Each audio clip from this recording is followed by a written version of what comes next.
Thomas Frank sack sealed, Spurs hierarchy deeply concerned. Thomas Frank hanging by a thread after Arsenal's ruthless demolition. Welcome back to Tottenham News Today channel. Humiliation. There is no other word that truly captures the state of Thomas Frank's Tottenham right now.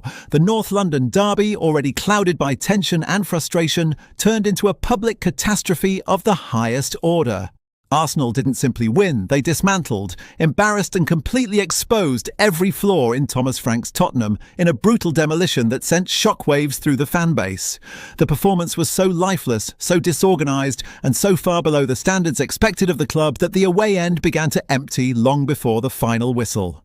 And by the time Frank faced the cameras, the damage was beyond repair. The patience has run out. The Spurs boss admitted full responsibility, acknowledged the tactical disaster, accepted that his team lost duels all over the pitch, and failed to create anything of substance. But for the vast majority of supporters, apologies mean nothing now. The truth is simple. The criticism has been building for weeks. Tottenham have played match after match with no spark, no creativity, no attacking identity. Yet the performance in the derby took things to a new low one that many feared but few believed would be this severe. Under Thomas Frank, the worst Tottenham performance always seems to be the next one. It's a pattern of regression that can no longer be ignored. Frank attempted to justify the decision to start with a back five, change shape at half-time, spoke about intensity, duels, mentality, but none of it convinces. There was no imagination, no bravery, no leadership, and no evidence of a tactical plan capable of competing at this level. Arsenal walked through Spurs at will, slicing through the midfield, pushing Tottenham deeper and deeper, and showcasing how psychologically fragile this team has become. The numbers underline the humiliation. Spurs produced one of the lowest expected goals figures the club has ever recorded in a Premier League match, just 0.07 xG. This only weeks after registering 0.1 against Chelsea. This is not a bad day, this is a structural collapse. Unsurprisingly, social media erupted. The phrase "Frank out" spread rapidly during the match and exploded full force after it. And unlike previous waves of frustration, this time there is a strong sense of unanimity. The fans have had enough. Many point out that Nuno Espirito Santo was dismissed for far less, and with far more organisation in defeat. And the timing could not be worse. PSG await in Paris on Wednesday night in the Champions League. With the attitude shown in the derby, Tottenham are heading straight into another potential humiliation, perhaps an even bigger one. The mood around the club is not tense, it is terrified. The players look disconnected, uninspired, and completely unable to respond to adversity. Inside the dressing room, questions about leadership are growing louder. On the pitch, the lack of intensity is glaring. On the touchline, solutions are non-existent. Thomas Frank looks like a manager completely out of ideas, overwhelmed by a team sinking faster with every match.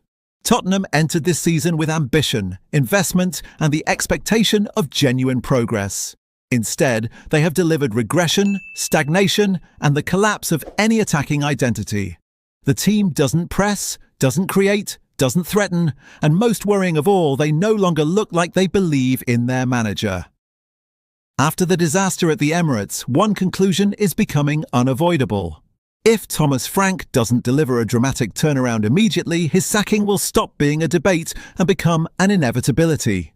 Nico Williams is edging closer to a dramatic winter exit, and the mood inside Athletic Bilbao has shifted from cautious confidence to outright concern. The Basque club are bracing themselves for what insiders describe as an inevitable bidding war, with January shaping up to be the month that finally tears their prized winger away from San Mamés. Tottenham are now pushing harder than anyone.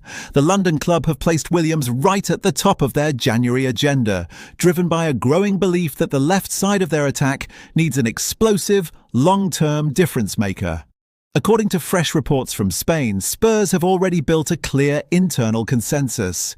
Nico Williams is the ideal successor to Heung-min Son, the player capable of reshaping their entire forward dynamic under Thomas Frank. Frank, privately, is said to be a huge admirer. He sees Williams not simply as an addition to the squad, but as a player he can elevate into a central figure of his project, a winger with frightening pace, elite 1v1 ability, and a work ethic perfectly suited to the high-energy, transition-focused football he is trying to embed at Tottenham. The promise on the table is simple: regular minutes, a guaranteed role, and the chance to become one of the faces of Spurs' new era.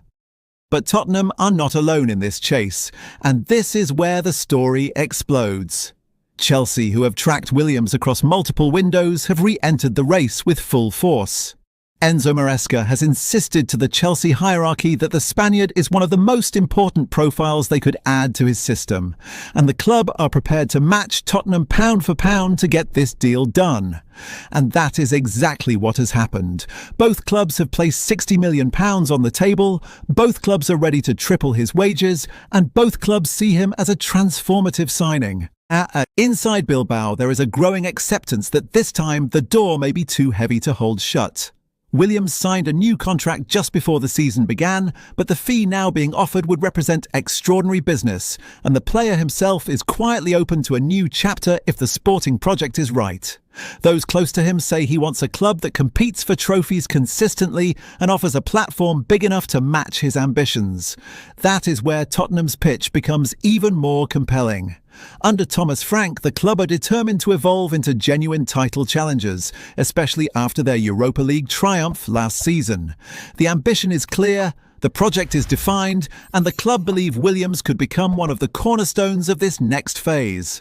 Those inside Hotspur Way insist that he would walk straight into the starting 11, with no fear of being suffocated by rotation or overshadowed by expensive signings, something that has plagued countless attackers at Chelsea. The timing could not be more aligned. Williams is entering the prime of his career at just 23 years old. His development curve is pointed upward. His performances for club and country have attracted admiration across Europe, and he has reached the point where staying still risks stagnation. The Premier League offers the intensity, spotlight and competitive level he now craves. For Spurs, the message is clear. They believe this is the perfect moment to strike. For Chelsea, this is another chance to flex their financial strength. For Athletic Bilbao, it is the beginning of a saga they hope to avoid. And for Nico Williams, this winter could be the moment his career takes a dramatic and defining leap. That's all for today's update. If you enjoyed this video and want to stay up to date with everything Tottenham, make sure to subscribe and turn on notifications so you never miss a story. Don't forget to drop a like and share this video with other Spurs fans. Together we can keep growing the Tottenham News Today community. Thanks for watching, and as always, come on you Spurs!